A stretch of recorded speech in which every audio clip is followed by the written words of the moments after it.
हाँ जी, 12th class. आई hope बेटा आप सबके प्री बोर्ड एग्जाम बहुत अच्छे हुए हैं।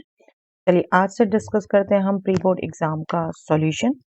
सबसे पहले हम बात करेंगे आज बेटा सेक्शन ए की, जिसमें आपने 21 मार्कर क्वेश्चन फेस किए, एमसीक्यूज एंड असर्शन रीजन। सबसे पहला क्वेश्चन था ये, if this matrix into this matrix is equal to this matrix then 2x plus Y. आपको दिख रहा है x और y एक एलिमेंट दे रखे हैं, x इस मैट्रिक का, y इट मैट्रिक का। दैट मीन्स आपने यहाँ पर ऑपरेशन लगाना था, इक्वालिटी करनी थी, एक्स वाई निकाल के आपने सॉल्यूशन करना था। और सिंपल मैट्रिसेस हैं बेटा, फर्स्ट रो को फर्स्ट कॉलम से आप मल्टीप्लाई करेंगे, 3x प्लस 2 फर्स्ट एलिमेंट के इक्वल। देन सेकेंड रो इस कॉलम से करेंगे आप 1 into X plus Y into 1 Y is equal to 8। यहाँ से आपका x निकल जाता है बेटा easily, 14 minus 2 12 divided by 3 that is 4। और यहाँ से फिर y भी आपका 8 माइनस 4 मीन्स, तो 2x प्लस वाई ये आपने बोलना था, 2x प्लस वाई की वैल्यू पूछिए, 2 into 4 plus 4 that means 8 plus 4 which is 12. He was the. Okay. If the matrix this is a skew symmetric matrix, then value of k. Skew symmetric matrix क्या रखा है बेटा, उसकी identity आपको बता रखी है, डायगोनल एलिमेंट 0 होंगे और ये कॉरस्पॉन्डिंग एलिमेंट एक दूसरे के नेगेटिव, ठीक है, ये आपके एक दूसरे के नेगेटिव हो, तो बस उसी को यूज करना है बेटा। ये देखिए k कहाँ है, इस एलिमेंट में, तो इससे कोरिलेटेड पोजीशन ये, that means k plus 1 is nothing but -3 है, k प्लस 1 इज -3, तो k आपका हो गया -3 minus 1 that means t was. Okay. If A is a square matrix of order 3 and determinant A is 2, then value of determinant of adjoint A. ये भी direct result था आपका बेटा। Determinant of adjoint A क्या होता है, determinant A power n minus 1, n order matrix का, वो यहाँ 3 है, तो 3 माइनस 1 मतलब 2, determinant A square that means 2 square which is nothing but 4, that means answer was 4 C. Yes, if A is this matrix then determinant A. कितना simple question था बेटा, just आपने मल्टीप्लाई करना है, डिटर्मिनेंट निकालना है, 2 into 1 minus 0 into 2 0 2, calculation mentally simple, 2 into 1 answer आएगा 2, C was the answer, right. Hope आपको समझ आई है मेरी बात। इस सेकंड तो आपका एलिमेंट 0 ही हो गया ना।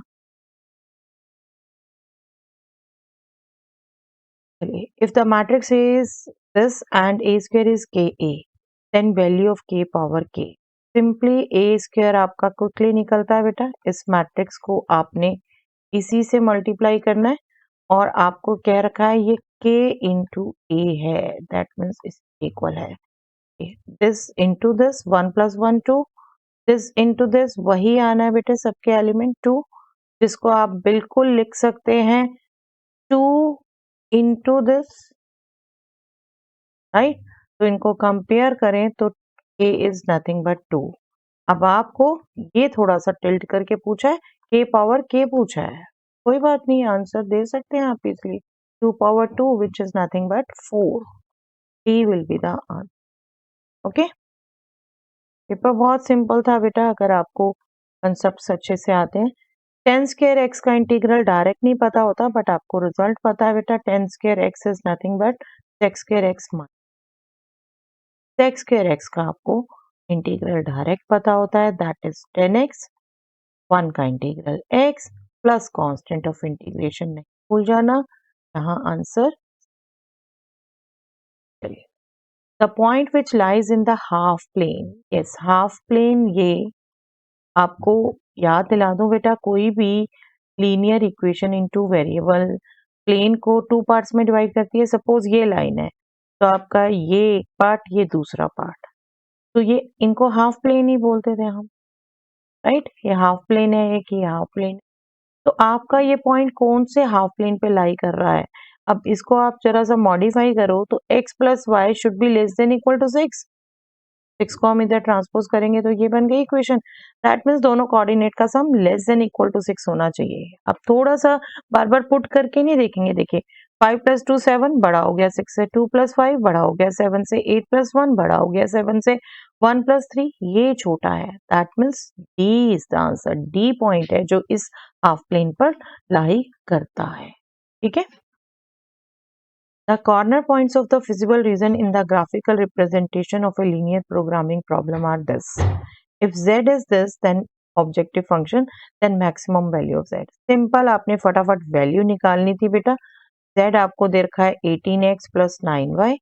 अब इसको आप a, इसको b, इसको c आपने माइंड में रख लें। तो za is 272 पुट करना है, 18 2 36, 9 2 18, 9 7 63, 64, ये आपका हो गया 7 8 Z at B 18 into 5, 18 5 is 90, 18 1 is 170 plus 180, ये आपका हो गया 450। देन Z at C 40 पर आपका 18 4 is 72, देन 15 135, ये आपका हो गया 855। तो मैक्सिमम C पर and that is 855, 855 answer. Maximum value ही पूछी, राइट। चलिए, the value of this, I hope बेटा maximum of you have calculated mentally. Just I cross J क्या होता है बेटा? K dot K, right. J cross K क्या होता है? आपको क्रॉस मल्टीप्लीकेशन कहा है, आप साइक्लिक ऑर्डर में याद रखिए, I J K।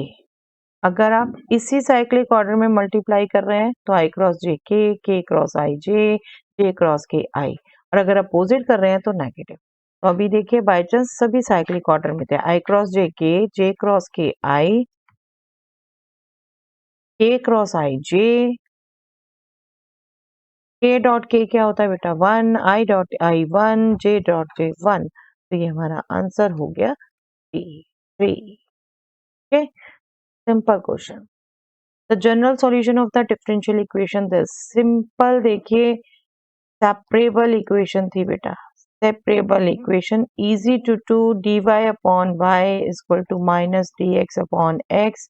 आप इंटीग्रेट करेंगे, this is log mod y, this is minus log mod x, और कांस्टेंट भी हम log में ले लें, कांस्टेंट भी log में ले लें। तो यहाँ हमने log का रिजल्ट किया, log a minus log b, ये हो गया हमारा log c by, तो आपने इक्वालिटी की, y हो गया c by x, that means x into y is nothing but c, x into y is c।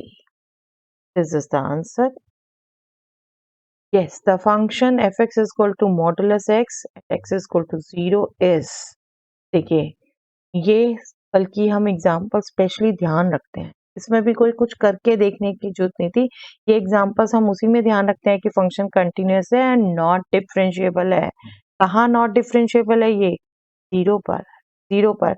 आपको मैंने एग्जाम्पल ये बताया हुआ है, मॉडुलस x माइनस 1, इसी में जोड़ दो तो ये फंक्शन कंटिन्यूअस है, मॉडुलस फंक्शन कंटिन्यूअस हमेशा, लेकिन ये 0 और 1 पर नॉन डिफरेंशिएबल है। ये एग्जाम्पल तो वैसे भी ध्यान रखो बेटा, ये वैसे भी बताए हुए हैं। तो ये आपका हो गया continuous but not differentiable B. कोई कैलकुलेशन करने की जरूरत नहीं है, आपको पहले से ध्यान है ये। Yes, if this into this is 0 then this equal to, yes vector product बोल रखा है बेटा। वेक्टर प्रोडक्ट हम निकालते हैं डिटर्मिनेंट फॉर्म में। फर्स्ट वेक्टर के कोऑर्डिनेट्स 1 2 2, सेकंड वेक्टर के कोऑर्डिनेट्स p q 2 0 2 4। क्विकली आप इन्हें कैलकुलेट कर सकते हैं। ये 0 वेक्टर है तो आपका हर कंपोनेंट 0 के इक्वल आना है। तो चलिए एक बार कैलकुलेट करते हैं। This will be I component will be 4048 minus 2q, this will be 0। इसको ही लिखते जाते हैं बेशक हम। ठीक है, MCQ का यही बेनिफिट है हमें बेटा, क्विकली हमें जितना नीड है हम उतना लिखें। ठीक है, 4048 -2q 0 होगा। देन j के साथ देखिए क्या आएगा, 2024 -2p आएगा। और हमें p और q चाहिए, लास्ट लिखने की जरूरत नहीं है, पर आप देखें शायद उससे हमारी कोई इसमें से ही सिंप्लीफिकेशन आ जाए। k के लिए q -2p 0 आएगा। देखिए हमें कैलकुलेशन करने की जरूरत नहीं है, यहीं से आ गया q -2p, या यूं कहें हम 2p -q 0 आ गया। तो 2p -q 0 है, +1 सिर्फ 1 रह जाएगा बेटा। आई होप बात समझ आई है आपको। ये तो 0 हो गया, +1 दिस इज 1। ओके, तो यहाँ से सॉल्व करने की भी जरूरत नहीं है। 1 C C will be answer. Yes, 0 to π/2 sin power 2023 cos power 2023। बड़े बड़े नंबर देके कंफ्यूज मत होइए बेटा। देखिए यहाँ सिंपल आपकी ये प्रॉपर्टी आपकी यूज होनी थी। आपने जब ये प्रॉपर्टी आपको कराई थी, एक तो मैंने रिजल्ट आपको करवाया था कि जब expression some function divided by function plus that होता है तो आपकी वैल्यू क्या होगी। और ये भी आप ध्यान रख सकते हो बेटा, देखा इसमें आप जब करोगे ना ये प्रॉपर्टी यूज, तो आपका इसी फंक्शन का नेगेटिव आ रहा है। जब इसी फंक्शन का नेगेटिव आ रहा है एग्जैक्ट, चलिए यूज करते हैं हम ये साइन पावर 2023 π/2 - x। एक बार पूरा करके दिखा रही हूँ, बट आप समझ जाओ तो ये बिल्कुल मेंटली आप सीधा आंसर लिख सकते हो, प्रैक्टिस में आपके हो तो। और ये हो जाएगा cos 2023 π/2 - x। अब cos π/2 - x is sin x and sin π/2 - x is cos x। तो ये हमारा बन गया बेटे 0 to π/2। ये हो गया cos पावर 2023 x, और दूसरा बन गया हमारा sin पावर 2023 x। ठीक, तो ये हो गए एक दूसरे के नेगेटिव। नेगेटिव हो गए ना, मैं इसको माइनस से लिख सकती हूँ simply. That means i plus i is 0, that means 2i is 0, that means i will be 0। Okay, और ये ध्यान रख सकते हो बेटा, एग्जैक्टली ध्यान रख सकते हो, जब आपकी ये प्रॉपर्टी लगाकर आपका इंटीग्रेंट इसी का नेगेटिव आ जाए तो बस आपका 0 आंसर आने वाला है। ठीक है, ये सब कुछ भी करने की जरूरत नहीं थी, थोड़ी सी ऑब्जर्वेशन आपकी कीन रखी। The value of p for which this and this lines are at right angles. देखिए ये राइट एंगल्स पर आपकी जो डायरेक्शन रेशियोज हैं उसी का आप डॉट प्रोडक्ट कह सकते हो 0। अब लाइंस में डायरेक्शन रेशियोज होता है नीचे, लेकिन स्टैंडर्ड फॉर्म में हो, ये जैसे स्टैंडर्ड फॉर्म में नहीं है। आप इसको प्लस इसको माइनस करो तो यहाँ माइनस आएगा। ठीक है, ये स्टैंडर्ड फॉर्म में नहीं है, इसको प्लस इसको माइनस करोगे तो यहाँ माइनस आएगा। अब यही हमें तो एमसीक्यू देर का बेटा प्रॉपर करके दिखाने की जरूरत नहीं है, बस अपने माइंड में ये कैलकुलेशन करिए। 2 × 1 माइनस 2 × p प्लस 1 × माइनस। आपको वेक्टर से ही ध्यान करवा रखा ना, जब आपने एक तरीके से इसका डॉट प्रोडक्ट लेना है तो कंपोनेंट वाइज मल्टीप्लाई करना है, राइट। ये आपका हो गया 2 - 4 - 2 -2p equal to 0, that means 2p equal to -2p equal to -2 divided by 2 -1। p is the okay। Next, unit vector along this vector. Yes, unit vector में बदलने के लिए क्या करते हैं बेटा, सिंपली इसके मैग्नीट्यूड से डिवाइड करते हैं।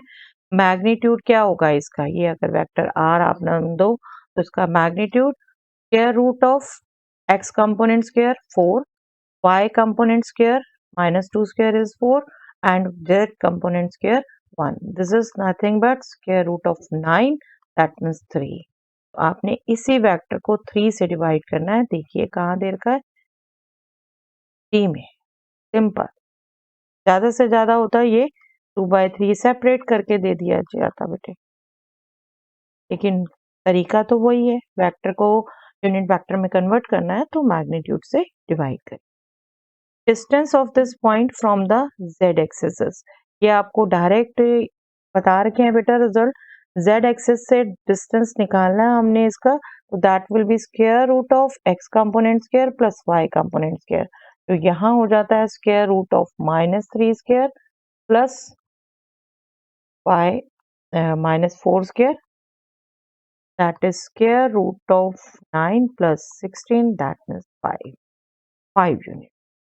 ओके, अब यहाँ ये मत कैच कर लेना बेटा कि यहाँ से हम सीधा लिख सकते थे, आपको प्रॉपर ये एक्सप्लेन कर रखा है मैंने, ठीक है। आप ये ध्यान रखिए, z एक्सिस से ये, तो y एक्सिस से कहेंगे तो x square plus Z square, और x एक्सिस से कहेंगे तो y square plus Z square, ठीक है, ये ध्यान रखिए। The integrating factor for solving the differential equation this is, integrating factor पूछा है तो आपकी इक्वेशन पहले स्टैंडर्ड फॉर्म में होनी चाहिए बेटा, dy by dx के साथ कोफिशिएंट 1 होना चाहिए, तो हम बना सकते हैं, नहीं देर का x से डिवाइड कर दें, x से डिवाइड कर दें तो ये बन जाएगी इक्वेशन। अब y का कोफिशिएंट -1/x, तो इंटीग्रेटिंग फैक्टर आपका होगा e power integral of -1/x with respect to x, 1/x का इंटीग्रल log, और ये माइनस हम पावर में ले गए तो ये बन गया हमारा बेटा 1/x, this is nothing but 1/x because e power log of fx is fx itself, 1/x हो गया। ये is the yes, if y is 4 sin cube x minus 3 sin x then dy by dx। आपको अभी लग रहा हो बेटे कि हम चेन रूल यूज होगा, कितना लंबा आपको 1 मार्कर में देखा है, बट थोड़ा सा ध्यान देना था बेटा, अगर मैं यहाँ माइनस कॉमन ले लूं तो ये 3 sin x minus 4 sin cube x है,